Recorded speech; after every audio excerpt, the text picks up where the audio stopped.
રાજકોટ જિલ્લાના ભાયાવદરના ખેડૂતોએ એમની કોઠા સુધથી જીરું અને અજમાની સફળ ખેતી કરી છે। સામાન્ય રીતે દરેક ખેડૂત કોઈ એક જણસનું વાવેતર કરતા હોય છે, સારું ઉત્પાદન મળવાની આશા રાખતા હોય છે, પરંતુ રાજકોટ જિલ્લાના ભાયાવદર ગામના પ્રગતિશીલ ખેડૂતોએ એમની કોઠા સુધથી એમના ખેતરમાં જીરું અને અજમાની બંને એક સાથે વાવેતર કરી ખેતી કરી છે। આ ખેતી કરનાર ખેડૂતનું કહેવું છે કે ખેડૂતો હર હંમેશા માટે જો કંઈ નવું કરવા ઈચ્છતા હોય તો એમની કોઠા સૂઝ પ્રમાણે અને સોશિયલ મીડિયાના માધ્યમથી નવી પદ્ધતિ જાણી અને વાવેતર કરવું પડે। ખેતી કરતા ખેડૂતોનું કહેવું છે કે અમને એમની કોઠા સૂઝબૂઝથી જીરું અને અજમાની ખેતી કરી આ ખેતી કરી અને મબલક કમાણી થશે એવો આશાવાદ વ્યક્ત કર્યો હતો। ખેડૂતનું કહેવું છે કે હાલ વાતાવરણમાં આવી રહેલા કારણે ખેડૂતોની ચિંતા વધી છે। ખેડૂતોને સમયસર કૃષિના નિષ્ણાતોની સલાહ લઈ દવાનો છંટકાવ કરે તો જીરું અને અજમાની અંદરમાં કાળીઓ અને ફુકીશા નામનો રોગ આવે છે તે રોગને પાકને બચાવી શકાય। જે કે ગુજરાતી સાથે અર્શી આહિર ઉપલેટા।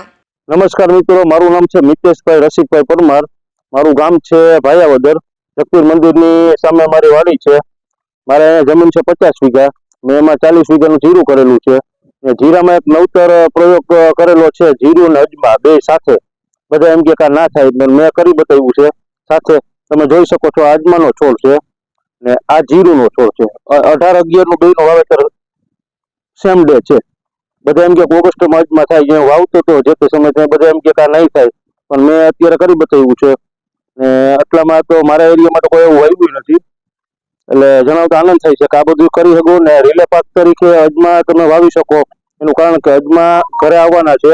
અજમા જોખમી નથી, જીરું પાક છે એ જોખમી છે, એ આવે કે ના આવે। આ બે વાવવાનું કારણ મારો પર્પઝ એવો જ છે કે ખેડૂતને રીલે પાકમાં પણ આવક થાય, સાઈડ પાક હોય એમાં પણ આવક થાય। તો તમારા પારા તો અમને કોરા પડ્યા રહેવાના, તો અજમા વાવો તમે એ ઘરે આવવાના। આ જોખમી નથી અજમા, આ જીરું છે એ જોખમી છે। એટલે એક જોખમ તમારો પોર્ટફોલિયો ડાયવર્સિફાય થઈ જાય। ટૂંકમાં ખેડૂતની ભાષામાં બે બધું હરખું રહીએ, એક ફેલ જાય તો એક તમારા હાથમાં આવે, એટલે ખેડૂત ખેતી તમારી બચાવી શકો, ખેડૂત ટકી શકે ને લાંબો સમય ટૂંકમાં ખેતી કરી શકે। જો જીરું 2 વર્ષ હું વાવું, 1 વર્ષ ફેલ થઈ ગયું એટલે હું ઇક્વલ જ રહું, બરોબર છે। એટલે મારા ખેડૂતને મેસેજ એવો આપવો હતો કે તમે રીલે પાક તરીકે અજમા વાવો, જીરા એ કોમ્બિનેશન ભલે બે ઔષધીય પાક છે। બસ, આભાર।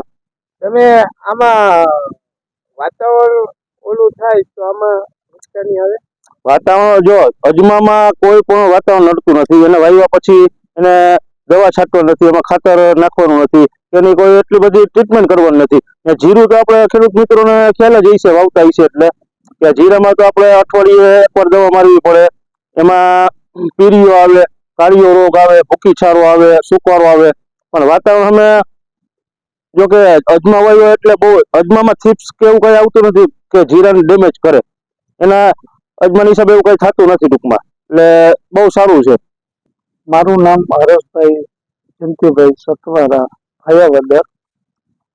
મારી પાસે 40 વીઘા જમીન છે।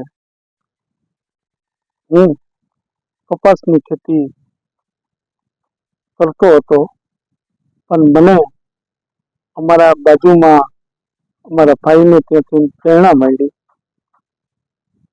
કે આ કપાસનું ફિક્સ લેવો,